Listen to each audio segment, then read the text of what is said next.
আমার নিজের ক্ষেত্রে যদি বলি, সেক্ষেত্রে আমার ওয়াইফেরও অনেক অনেক কন্ট্রিবিউশন আছে অনেক ক্ষেত্রে। তো আলহামদুলিল্লাহ, এভরিথিং ইজ রিয়েলি গুড। বিয়ের পর আমার ডান হাত ছিল আমার স্ত্রী। সে আমাকে অনেক বেশি সাপোর্ট দিয়েছে। অনেক অবদান রয়েছে আমার স্ত্রীর। এমন ভালো স্ত্রী পেয়ে অনেক খুশিতে ছিলেন আসিম জাওয়াদ। তাই তো ভিডিওতে স্ত্রীর গুণগান গেয়েছেন আসিম জাওয়াদ। কিন্তু ভাগ্যের কি নির্মম পরিহাস, আসিম জাওয়াদের সেই খুশি বেশি দিন রইল না। সুখের সময় অজানা পথে একেবারে চলে গেলেন তিনি। এমন ভালো স্বামী পেয়ে অন্তরা বেগমও হয়তো অনেক খুশি হয়েছিলেন, মহান আল্লাহকে ধন্যবাদও দিয়েছিলেন হয়তো। কিন্তু অন্তরা বেগমের সুখের সেই সংসার যে মুহূর্তে শেষ হয়ে যাবে সেটা কখনো ভাবেনি তিনি। তাই তো চট্টগ্রামে স্বামীর মৃত্যুর সংবাদ শোনার সাথে সাথেই বেহুশ হয়ে গিয়েছিলেন অন্তরা। এখন আমার আম্মু বলে যে তুমি এইসব ফ্লাইং ট্যাঙ্ক ছেড়ে দিয়ে গ্রাউন্ড লঞ্চে চলে আসো। একমাত্র ছেলে হিসেবে পাইলট হতে না করেছিলেন আসিম জাওয়াদের আম্মু। মায়ের সব সময় একটা ভয় কাজ করত ছেলেকে নিয়ে। মায়ের ভয় আর শঙ্কা সত্যি হয়ে গেল। একেবারে হারিয়ে ফেললেন একমাত্র সন্তানকে। কথা বলার সময় আসিম জাওয়াদের মিষ্টি হাসি নজর কেড়েছে সবার। এলাকার লোকজনও বলেছিল, এত বড় পজিশনে থাকা সত্ত্বেও আসিম জাওয়াদ ধনী গরিব সবার সাথেই মিশত। সেই সাথে কথা বলার সময় মুখে হাসি লেগেই থাকত। সর্বোপরি আসিম জাওয়াদ ছিলেন একজন ভালো মানুষ, যা বর্তমান সমাজে পাওয়াটা অনেক দুরূহ। আসিম জাওয়াদের ভিডিওতে তার কাছে প্রশ্ন ছিল, লাইফ কেমন যাচ্ছে? উত্তরে তিনি বলেছিলেন, সবকিছু খুবই সুন্দর যাচ্ছে আলহামদুলিল্লাহ, জীবন অনেক সুন্দর, আল্লাহর দরবারে হাজারো শুকরিয়া। আমি এখন যে পজিশনে আছি, খুবই ভালো একটা পজিশনে আছি। তিনি আরো বলেন, এখন আমার দায়িত্ব বেড়ে গেছে।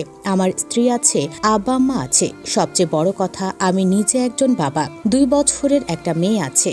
কিন্তু বাবা হওয়ার অনুভূতি সবকিছুর থেকে আলাদা। কিন্তু যে পজিশনে আছি সবকিছুর জন্য প্রথমে আল্লাহকে ধন্যবাদ। আল্লাহ অনেক দয়ালু। আল্লাহর সাহায্য ছাড়া এটা কখনো সম্ভব না।